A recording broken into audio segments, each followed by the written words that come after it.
Back in the mid-70s, I spent several months as a student on the kidney ward in an Atlanta teaching hospital. I remember at the time this hospital had only a limited number of artificial kidney dialysis machines and were just beginning to transplant kidneys. I asked some friends in South Dakota what they knew about transplant programs, and one said, "You should always use starter fertilizer or a small dose of manure or organic compost, and then water and sunlight does the rest." The word transplant in South Dakota usually refers to plants, not organs. The dream of transplanting a functioning organ from one person into someone with a failed kidney has been around for many years. In 1902, an Austrian animal experiment showed transplanted kidneys failed after a few days due to some unknown biochemical barrier. And for years afterward, and despite multiple attempts at transplanting kidneys and other organs, these efforts simply wouldn't work.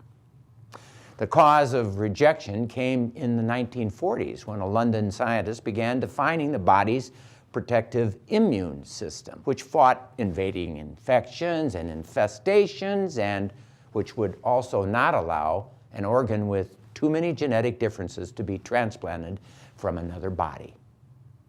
The first example where transplant helped a recipient occurred in 1950 when a cadaver kidney was transplanted, allowing a woman to live a while longer. The second, more successful transplant was in 1954. The immune system problem was sidestepped when an identical twin gave his kidney so the dying twin brother could live, and it worked for years.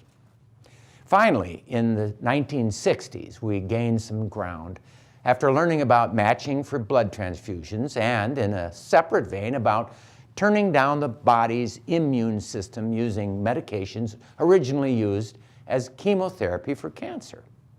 Now, with even more advancements, we can successfully transplant hearts, livers, pancreases, lungs, intestines, bone marrows, as well as kidneys. It remains far from perfect, however, with more people in need of organs than are available, with suffering side effects of anti-rejection medicines, and with the tremendous expense of such procedures. Now the problem is when someone should not receive a transplant. The issue is not whether we can do it, it is whether we should do it. When is a person too old, too sick, or too mentally incapacitated for transplant?